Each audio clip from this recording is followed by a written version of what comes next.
All right, let's dive in.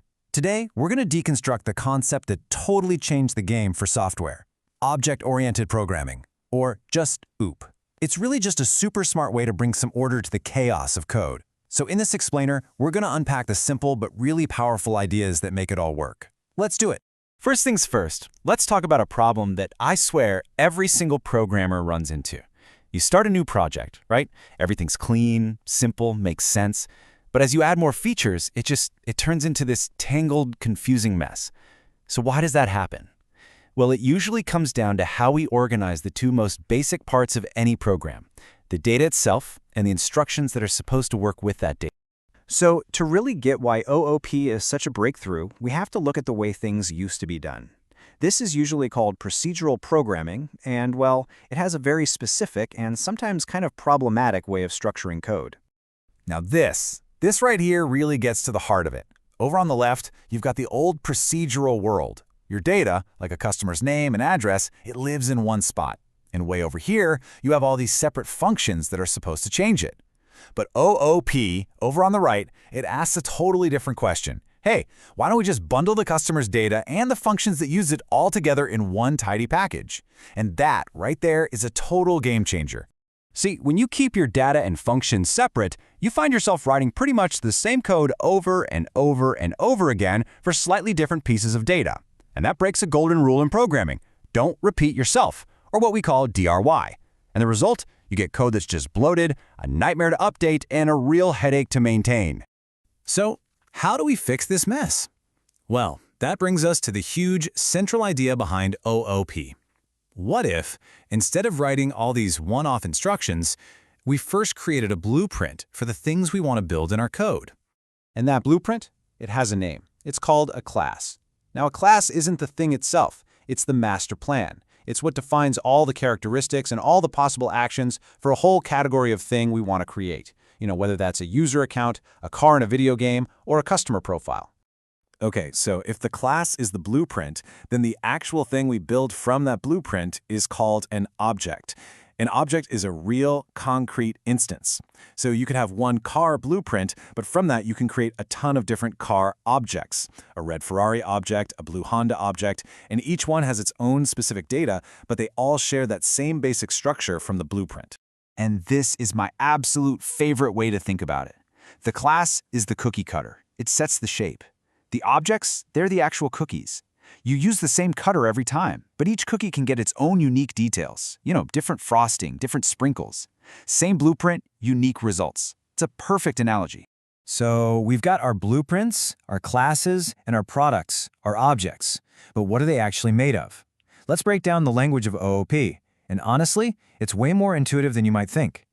Just think of it like grammar. The class is your noun, the person, place, or thing, like a pet. The attributes, that's the data. Those are the adjectives that describe the noun: its name, its age, its color. And the methods, which are really just functions that belong to that class, those are the verbs, the actions it can do, like speak, move, or eat. See? Nouns, adjectives, and verbs. Now, if you've ever peeked at OOP code, you've probably seen this word self. And it can look a little weird at first, but I promise it's incredibly simple. Self is just how an object refers to its own personal stuff. So when a pet object needs to get its own name, it uses self to say, hey, I'm talking about my name, not some other pet's name. It's really that straightforward. Okay, so we're bundling our data and our actions into these neat little objects. But why go through all this trouble? What's the payoff? Well, this approach unlocks some incredible benefits. Let's call them superpowers for your code. We're going to focus on the first two really big ones today. And the first, most fundamental superpower is called encapsulation. This is the whole idea of bundling related data and the methods that work on it together into one single protected unit: our object. So what does that actually mean? Well, encapsulation does three really important things. First, it bundles everything together. Second, it helps hide all the messy internal details from the outside world. And maybe most importantly, it protects that data from being changed in ways it shouldn't be. It basically creates a protective little force field around it. And that idea of hiding details, it leads us straight to our next superpower: abstraction. Abstraction is all about hiding the complex reality and just showing the essential parts. The car dashboard is the perfect example, right? You don't need to know how the engine and the transmission and all the electronics work. You just need a steering wheel, pedals, and a speedometer. Abstraction in code is the exact same idea. It gives us a simple way to interact with complex things without needing to know all the messy details under the hood. And this whole concept of hiding away the internal details to protect the data, that's a key part of encapsulation, which makes abstraction possible. In a language like Python, programmers have a little convention for this. They just put a single underscore before an attribute's name. It's kind of like a polite little sign that says, hey, this is an internal detail. You probably shouldn't touch this directly from outside the object. So we've gone from this tangled mess of separate data and functions to these clean, self-contained little objects.